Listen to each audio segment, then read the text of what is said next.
Semuanya dari Sedar kelihatannya Pak ya.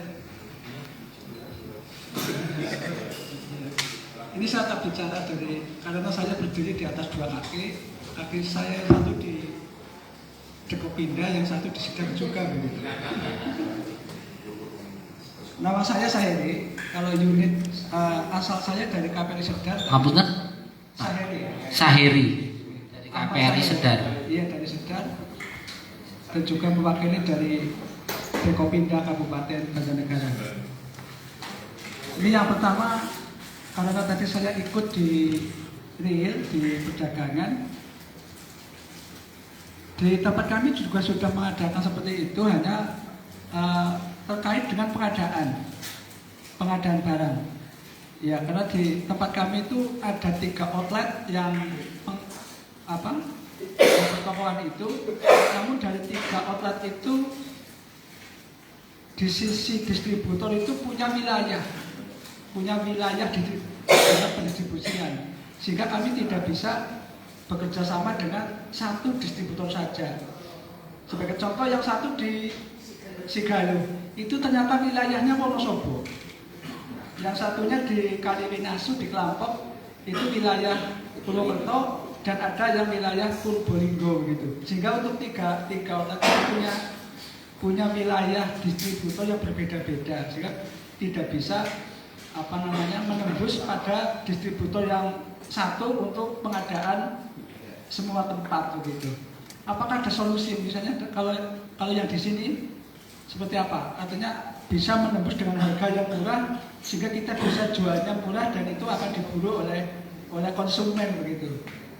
Itu yang pertama. Kemudian terkait dengan kami di Dekopinda juga sebenarnya ingin kami di JOK, Jaringan Usaha Koperasi, ingin membentuk suatu semacam korporasi begitu untuk pengadaan barang yang kemudian dijual atau didistribusikan ke koperasi-koperasi. Kami sudah pernah mencoba di koperasinya sendiri di Sedar itu, gudangnya sudah besar sekali, sudah ada unit mobilnya juga 2 yang untuk ngantar ke sana ke sini, tapi ternyata kami belum bisa efektif pengadaan gudang satu pintu. Harapannya dengan gudang satu pintu kita mengundang satu distributor utama untuk pengadaan barang. Selain kita dapat harga murah, juga dapat fee penjualan atau target begitu. Ternyata sulit diadakan karena outlet kami ada di beberapa wilayah distributor gitu. Itu mungkin yang bisa saya tanyakan untuk rekan-rekan di Pastabik. Ini yang masih di sana. Ini teman kami dari juga. Nama saya Sudarto, ini dari Sedar juga. Ini yang perlu kami tambahkan. Pertama, kami sangat tertarik dengan keberadaan ini KPS PPS Pastabik. Yang perlu kami tanyakan, manajemen akuntansinya ada apa, ada istilahnya pusat-pusat gitu, atau tiap unit sendiri-sendiri atau bagaimana gitu. Kemudian yang kedua, sebagai motivasi kami, sebetulnya seluruh aset yang dimiliki oleh Pastabik ini berapa, mulai dari pergeduman, tanah dan sebagainya sampai itu totalnya berapa untuk satu atap di Pastabik ini. Begitu saja, terima kasih. Assalamualaikum warahmatullahi wabarakatuh. Waalaikumsalam warahmatullahi wabarakatuh. Ini dari KPRI Sedar. Berikutnya monggo. Sedar ya Mas, Sedar lagi. Oh, Sedar lagi. Iya. Sedar lagi terus kemudian Bapak. Nanti mohon maaf biar setiap koperasi bisa tanya gitu. Assalamualaikum warahmatullahi wabarakatuh. Bapak dan Ibu mohon izin kami sharing dengan KSPPS Pastabik. Langsung saja yang tanyakan. Yang pertama, strategi atau kiat-kiat, strategi kiat-kiat. Bapak sinten? Oh iya maaf. Nama saya Sukar dari Koperasi Sedar Syariah Mitra Anda. Terus terang kan enak Pak. Yang pertama, cara strategi untuk penghimpun atau mengelola dana yang dari anggota, biar itu cepat mengumpul dana, cepat mengelola, disalurkan gitu. Kiat-kiatnya singkat saja nanti itu. Yang kedua, itu setiap ahad, berbagai ahad, apa murabah atau ijarah atau waidah dan sebagainya, apa langsung disetujui DPS itu ngecek dulu apa minta persetujuan atau langsung pengelola ACC gitu. Atau tiap tahunnya atau 2 tahunnya ada pantauan dari OJK, Internal Keuangan, Lembaga Keuangan Syariah ini. Yang ketiga, tentang adanya perubahan pengelola. Pamannya kita nyalurkan pinjam, mudharabah, nanti tiba-tiba itu ada kendala-kendala akan dijadikan utang piutang. Itu bagaimana caranya, apa boleh apa tidak? Karena ada kendala-kendalanya itu. Yang berikutnya, yang keempat ini Pak, ini kan perlu melihat karyawannya banyak, usahanya banyak, apa ada bonus selain THR di akhir tahun apa 2 tahun 3 tahun diberi bonus atau refreshing ke Pangandaran atau ke Malang gitu loh, biar karyawan semangat gitu selain THR. Yang berikutnya ini Pak, apa ada mengalami kendala kalau ada saudara kita yang datang, Mas Pratama Pajak. Mas Pratama Pajak. Iya, kantor pajak maksud saya. Itu kan dari Pratama sering kita itu ya dikejar-kejar lah, kami mengalami itu. Apa di sini kalau ini sudah maju lancar terus, lancar, nggak ada pajak, ACC terus, nggak ada pengecekan, ada koreksi dari akun sana airnya gitu. Itu yang kami sampaikan. Kurang lebihnya maaf. Akhiri, wassalamualaikum warahmatullahi wabarakatuh. Waalaikumsalam.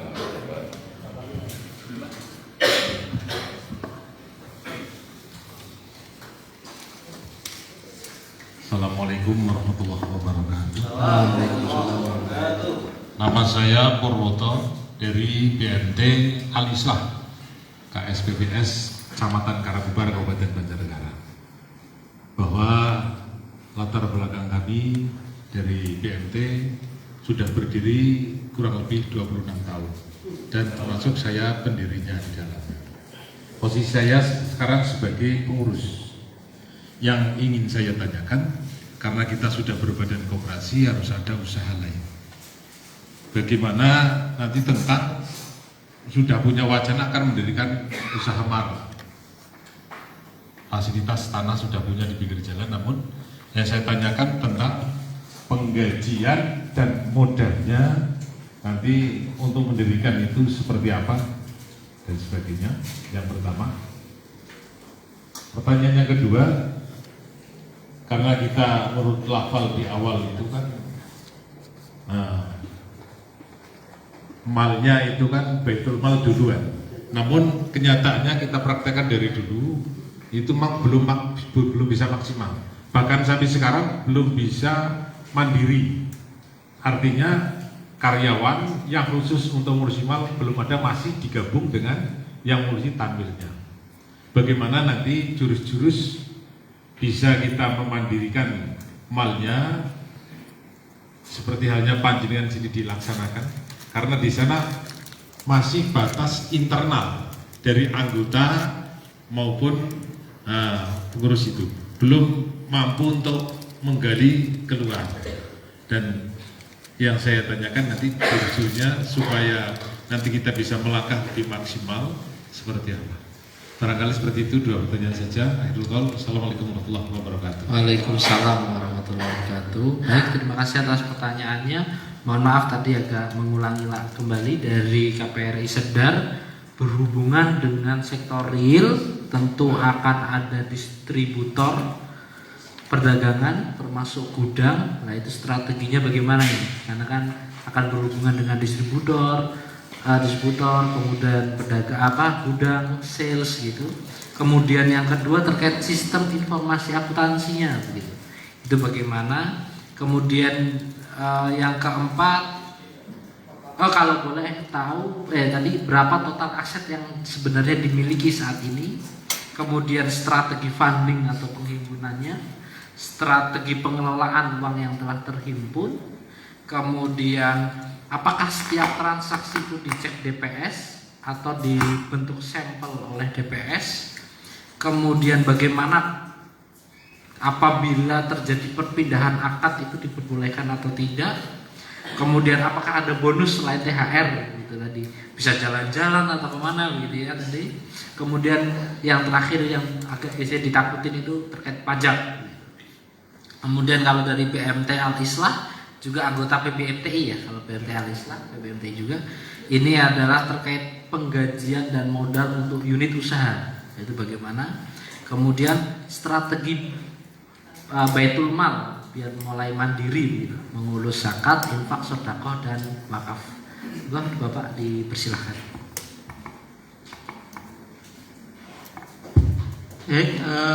Terkait dengan dari KPRI Sedang Pak sendiri, untuk pengadaan barang kita memang kita pakai DC Pak, Distribution Center. Jadi memang kita mencoba untuk bagaimana kita itu memang satu distribusi kita pusatkan, kemudian yang dari kita di situ akan membagikan ke masing-masing outlet kita. Nah, jadi kita punya outlet 4. Yang pertama di Kecamatan Padikota sendiri. Sini itu Kecamatan Padikota Pak, dan ada di rumah sakit. Kemudian di Kecamatan dari Jaksa ke utara lagi, kemudian di Kecamatan Tayu. Kita berada di Kecamatan Tayu. Itu kita tidak perlu memandang itu wilayahnya di Sales sana enggak. Jadi kita belanjanya ada jadi satu di Anggarjo Padikota ini, Kecamatan Padikota. Kemudian kita akan, kalau kita belanja kita semakin banyak, maka harga kita akan bisa harga yang relatif lebih murah dibanding kita nanti karena ternyata Pak, harga itu harga sales itu beda-beda. Artinya harga sales pasar dengan harga sales yang ada di toko-toko itu sudah beda. Terus kemudian ketika kita di swalayan yang besar-besar Pak, misalnya di sini tuh ada kemudian luas, itu ternyata di sana itu harganya lebih murah kalau kita pulang di sana. Maka kita pun juga ngambil dari swalayan ada itu dengan harga memang lebih murah dibanding dengan sales. Nah itu memang kita ada komunikasi atau lobby dengan swalayan yang besar-besar. Di pagi itu untuk ada itu memang harga, kalau kita ngambil misalnya ada promo dari Pampers itu biasanya itu sana lebih murah dibanding dengan sales. Itu nanti bisa kita jadikan satu aja biar DC Distribution Center, kemudian nanti yang membagikan adalah dari pihak DC tadi kepada outlet-outlet itu akan lebih murah dan biayanya saya rasa harganya lebih murah, harganya kita bisa bersaing dengan yang lainnya itu. Itu jadi nanti kita pakai sistem DC Distribution Center, jadi satu gitu. Kemudian untuk terkait dengan manajemen akuntansinya, kita misalnya akuntansi beda-beda Pak. Fastabik Amal Mulia atau Koperasi Konsumen itu punya akuntansi sendiri, KSPFS Fastabik Koi Rumah juga punya akuntansi sendiri, klinik juga punya akuntansi sendiri, kemudian Fastabik Institute juga punya akuntansi sendiri. Nanti masing-masing kita akan laporan kepada, memang masing-masing itu punya kalau di koperasi teman saya ada pengurusnya, kemudian di klinik itu ada namanya BPH ya Pak. Nanti lapornya ada kepada BPH, Badan Pengurus Harian itu nanti punya klinik. Terus rumah sakit juga ada BPH-nya, kemudian di mana FI tadi juga ada, masing-masing ada dewan pengawasnya. Jadi semuanya adalah akuntansi tersendiri, namun nanti bisa karena per unit itu nanti akan diketahui seberapa kontribusi atau keuntungannya terkait dengan masing-masing itu. Jadi nyambung dengan apa yang ditanyakan Pak Sukar tadi bahwa bagaimana apakah ada sebanyak bonus, ada THR-nya. Kita itu ada namanya gaji ke-13, gaji 14 dan gaji ke-15. Jadi gajinya gaji 13 itu adalah THR. Gaji 14 itu adalah gaji Japro. Jam produksi itu Japro ya. Kemudian yang ke-15 ini adalah gaji memang itu di bentuknya adalah berupa saham, modal, berupa modal Pak. Jadi yang 15. Di samping itu teman-teman prestasi pun kita ada umroh Pak. Ada umroh juga. Kepala cabang yang berprestasi dia akan mendapatkan umroh. Tiap tahun kita ya ada 2-3 orang untuk umroh di kita. Apalagi dengan ada paketan dari PPMT yang PPMT Travel itu Pak, ketika kita memberangkatkan, kita tiap tahun pasti itu minimal 40 lebih untuk berangkat umroh. Nah, dari 40 dari anggota-anggota kita, dari itulah kita bisa memberangkatkan gratis 2 orang untuk berangkat umroh di sana. Jadi memang itu adalah bagian dari kesejahteraan kita. Jadi ada tadi Pak gaji 13, 14, 15 gitu. Nah, ini adalah dan tiap bulan kita dapat reward dari hasil teman-teman yang melebihi target dari SHU itu. Jadi kita memang memacu teman-teman agar memang lebih semangat lagi ketika kita mendapat tunjangan. Tapi namun ya tidak hanya berpikir saja bagaimana kinerja teman-teman harus ada yang dilakukan. Kalau tidak tercapai ya kita tidak dapat bonus. Kita sudah tidak dapat reward atau bonus tadi. Itu memang kita sudah sepakat dari situ. Itu nanti terkait dengan akad apa langsung disetujui. Tadi disampaikan Pak Agus bahwa ketika ada produk-produk itu diajukan oleh DPS, itu pun didiskusikan lama juga Pak. Tidak setiap produk itu langsung disetujui, di ACC. Namun kalau sudah jelas-jelas, misalnya ada orang pembiayaan permintaannya adalah pembelian barang, itu akadnya adalah merubah bisa. Dan jika ada orang yang permohonan pembiayaan yang agak sulit, maka tadi DPS langsung mengawal terkait dengan akad tersebut. Jadi memang tanggung jawab DPS kalau di sini ya luar biasa. Jadi memang mengawal dari transaksinya sampai nanti hukumnya bagian itu adalah dari pihak DPS kita sudah stabil. Tambah ilmu fikih namanya. Tambah ilmu fikihnya itu. Wah, luar biasa Pak. Sudah soal-soal itu sudah kami serahkan kepada DPS. Kami melaksanakan apa yang menjadi opini atau keputusan dari DPS. Jadi dan kita pun juga sempat ketika terjadi kesalahan akad, kita diakadkan ulang, bahkan diminta dikembalikan saja biar nanti selesai, tidak ada terkait dengan haramnya itu ribanya itu. Jadi itu terkait dengan akad. Untuk terkait dengan simpanan ini memang kita harus pandai-pandai membuat produk yang bisa menarik anggota. Kita itu karena gini Pak, di Pati itu ada namanya apa itu Pak? Istilahnya itu arisan. Di sini tuh banyak yang disenangi arisan itu. Untuk arisan, kita punya arisan itu namanya arisan ukhuwah, arisan berkah, arisan wisata berkah. Itu adalah di mana masyarakat Pati itu senangnya adalah mengumpulkan uang, nanti dia akan kembali uangnya itu sebenarnya. Kita bentuk, kita kemas sedemikian hingga supaya anggota itu untuk hadiah berupa wisata ini gratis piye carane. Maka ada arisan wisata. Kemudian juga ada arisan berkah wisata. Arisan berkah wisata itu adalah arisan yang wisatanya gratis dapat hadiah lagi. Itu adalah arisan berkah wisata. Itu kita modif, kita pokoknya ya kita inovasi sedikit-sedikit. Sebetulnya kalau arisan di masyarakat kan biasa, arisan datang di kopiok. Nah itu kopiokannya adalah kita mendapatkannya bareng-bareng dalam jangka waktu tertentu, 2 tahun atau 1 tahun itu mereka akan dapat uangnya kembali semuanya. Uangnya aman, itulah bisa mendapatkan simpanan dari situ kita.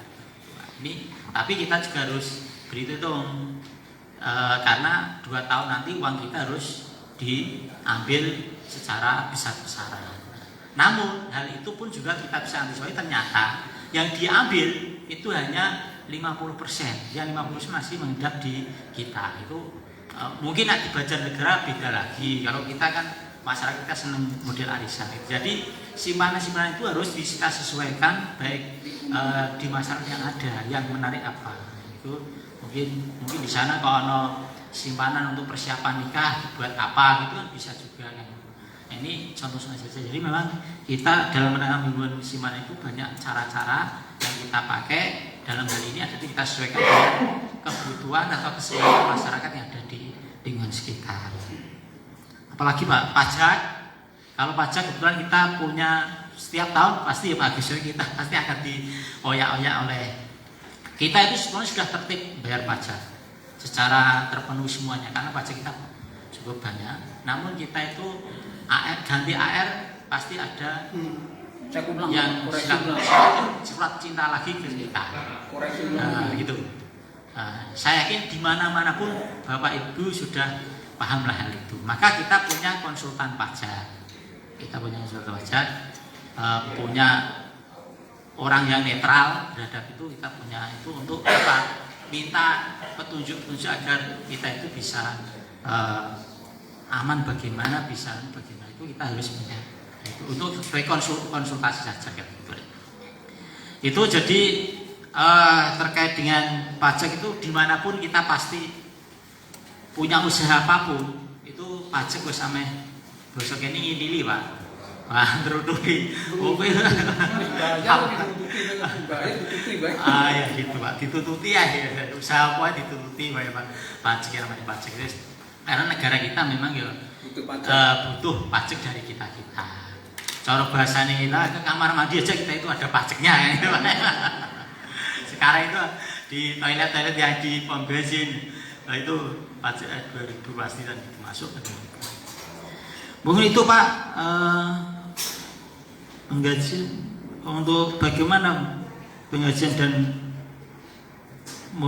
modalnya. Untuk modal usaha itu memang nanti per unit usaha nanti memang ada untuk yang klinik. Dari klinik itu adalah murni dari wakaf. Untuk dari fund itu ada wakaf, sebagian ada dana sharing dari PMP Mastapi. Jadi karena kalau hanya wakaf saja kurang mencukupi, maka ada dana untuk sharing dari PMP Mastapi. Penggajiannya adalah masing-masing unit ada penggajiannya karena akuntansinya tersendiri Pak. Jadi penggajiannya nanti ya dari unit itu akan digaji sendiri direkturnya. Ya untuk matnya juga itu. Ya, matnya adalah ada Koperasi Konsumen Mastapi Amal Mulia, itu badan hukumnya, maka ada pengurusnya, ada pegawainya, pengelolanya itu adalah di sana digaji tersendiri. Modalnya adalah satu dari wakaf, yang kedua adalah dari pembiayaan dari PMP Mastapi. Nanti kita sharing pembagian hasilnya setiap bulan. Kita pakai musyarakah untuk kekurangan dana dari wakaf tersebut. Jadi tanahnya itu masih sewa kepada PMP Mastapi. Tanah dan bangunnya sewanya ada dari itu adalah tanah milik PMP Mastapi disewakan kepada Mastapi Amal Mulia. Jadi gitu Pak. Nah, kalau sistem penggajian itu maksudnya bukan tentang karyawan sipil, tapi karyawan misalkan pengelola PMP-nya dari direksi ke ini sistem penggajiannya gimana? Oh gitu. Sistem penggajiannya nanti adalah kita memang di KSP Mastapi sekarang penggajiannya adalah pakai payroll Pak ya. Jadi semuanya itu adalah kita pakai payroll. Nanti masing-masing kalian punya rekening, maka secara gajiannya akan langsung masuk ke rekening masing-masing. Ya gitu, mungkin dari saya ada tambah dari Pak Agus, monggo kami persilakan. Saya menambahkan beberapa poin saja. Yang pertama tentang fungsi DPS. Pertama memang memberikan opini-opini atas kegiatan operasional kita. Yang kedua, pendampingan di dalam proses permohonan sebuah pembiayaan sampai realisasi pembiayaan, sampai evaluasi pasca pembiayaan. Jadi tadi pertanyaan Bapak Sukar, apakah asal saja akad ditentukan oleh karyawan, kepala cabang atau tidak? Akad yang menentukan DPS. Jadi di dalam SOP permohonan pembiayaan itu DPS sampai pada setelah kami semua, misalnya ada permohonan pembiayaan sekian ratus juta, disposisi pembiayaan dari bawah, dari marketing, kepala cabang sampai direktur bisnis sudah setuju semua. Terakhir adalah DPS. Ini akadnya apa? Itu yang menentukan DPS. Itu. Ya. Jadi DPS tiap hari ngantor, tiap hari mengawal akad, tiap hari mengevaluasi. Bahkan pasca itu ada evaluasi. DPS punya staff namanya call center, memastikan, Pak, Bu, betul tadi pembiayaan, iya, beli laptop, ya, terimanya duit apa laptop? Duit, langsung dapat teguran. Gitu, ada call centernya. Kartu merah namanya. Jadi yang ngecek langsung dari sini, dari pusat, nelpon langsung, jadi ke anggota, sampai seperti itu. Untuk konsistensi kita menerapkan prinsip-prinsip syariah. Oke, tentang DPS itu. Kemudian yang kedua tentang kesejahteraan karyawan. Alhamdulillah Bapak Ibu atas ya kerja keras dan izin dari Allah SWT, semuanya tadi Pak Najib sudah sampaikan. Kami ada selain penggajian, Bu, tadi saya sedikit menjawab tentang penggajian. Penggajian di kami memang ada, kita buat dalam beberapa instrumen ya. Ada upah pokok, ada upah tunjangan ya, ada juga KPI, tunjangan kinerja kalau di pegawai negeri ya Pak. Jadi tiap bulan itu karyawan itu diukur kinerjanya dalam KPI, Key Performance Indicator. Jadi indikator-indikator apa saja yang diperlukan. Nah, yang tunjangan kinerja ini naik turun sesuai dengan skornya berapa. Nah, jadi teman-teman terpacu, termotivasi untuk selalu berkinerja positif. Gitu. Berarti kalau pokoknya tetap pokok. Iya, kalau gaji pokok tetap. Namanya saja pokok, ya kan? Ya tetap. Gaji pokok tetap. Kalau gimana Pak? Oh ya, kalau karyawan pertama kali masuk, pokoknya harus UMK. Karyawan pertama kali masuk ya. Kalau sekarang Pak Naji ya sudah berlipat-lipat dari UMK itu Pak Naji. Nah, itu. Kalau dari masuk sampai akhir ke UMK terus ya bikin BMT sendiri nantinya gitu. Jadi pertama UMK Pak. Karyawan pertama kali masuk minimal UMK. Kan aturannya begitu. Kita nggak boleh menggaji di bawah UMK gitu ya. Nah itu. Nah nanti setelah itu kita lihat kinerjanya, juga kinerja BMT-nya gitu kan. Nah, kemudian tadi Pak selain kesejahteraan berupa materi, memang teman-teman kita buat benefit ya. Semua tadi Pak tanya apa di pikniknya kemana? Setiap 2 tahun sekali Pak, karyawan kami itu diadakan family gathering bersama keluarganya. Kenangatan nih Mas. Ya tanggal 5 kemarin kami baru pulang dari Malang. Kita nyewa 8 bis, booking 1 hotel. Hotel di booking semua Pak. Ya, Libur sehari semua. Libur 2 hari Pak. Liburnya 2 hari. Sudah di piknik nol, sewa hotel, disaloni. Seneng Bali ini. Neng yo ngono kuwi ora kawit ben. Maksudnya menyesuaikan perkembangan gitu ya. Dulu saya masih ingat tahun 2000 berapa, family gathering pertama itu 2003 ya Pak. Itu dekat-dekat saja. Sini ke Murio, Gunung Muria situ dekat ya. Karena menyesuaikan budget ya. Sebenarnya itu tinggal direncanakan saja kok Pak ya, direncanakan. Jadi lembaga harus pintar men-saving pendapatan dananya agar semua stakeholder itu merasa mendapatkan manfaat. Anggota mendapat manfaat, kemudian karyawan juga mendapat manfaat. Itu kita pintar-pintar di dalam melakukan strategi pendanaan. Tuh, kemudian tadi umroh, Pak Naji ini sudah 3 kali umroh Abidin, Pak, atas biaya dinas. Ya, Pak Naji sudah 3 kali, saya 2 kali ya, saya 2 kali. Ya. Alhamdulillah. Di sini itu tadi Pak Naji setiap tahun memberangkatkan 3 sampai 5 orang karyawan untuk umroh. Itu. Apalagi tentang mal, Baitul Mal ya tadi belum disinggung. Baitul Mal itu Pak, yang pertama harus ada kebijakan dari pengurus. Harus ada kebijakan dari pengurus bahwa Baitul Mal harus ada. Jadi begini, di level atas harus ada yang menjadi pengelola Baitul Mal. Kalau di sini levelnya manajer. Ada manajer Baitul Mal. Nah, nanti di prakteknya di bawah semua karyawan adalah karyawan BMT, Baitul Mal wa Tamwil. Ya kan? Baitul Mal wa Tamwil. Artinya ya dia punya kepedulian ya terhadap Baitul Mal dan Baitul Tamwil, semuanya dua-duanya kita kelola. Itu. Kemudian sistem di dalam produk-produk juga Bapak Ibu bisa mixkan, misalnya di dalam simpanan ya, simpanan anggota itu kan ada bagi hasilnya itu Pak ya, ada bagi hasilnya. Ketika pertama kali permohonan menjadi anggota simpanan, buka rekening simpanan, ditanyain, Pak Bu nanti bagi hasilnya berkenan diambil infak sekian persen, ada surat pernyataan. Jadi setiap bulan Pak melalui sistem, karena kita sudah pakai sistem infak tadi, secara otomatis ya bagi hasil simpanan itu sudah dipotong infak sekian persen gitu. Jangan dapat dari situ. Kira-kira begitu Pak. Jadi Bapak bisa merekayasa sedemikian rupa, yang penting ada pernyataan. Tempat kami kalau tadi Pak sampaikan karyawan yang menerima mal, sekali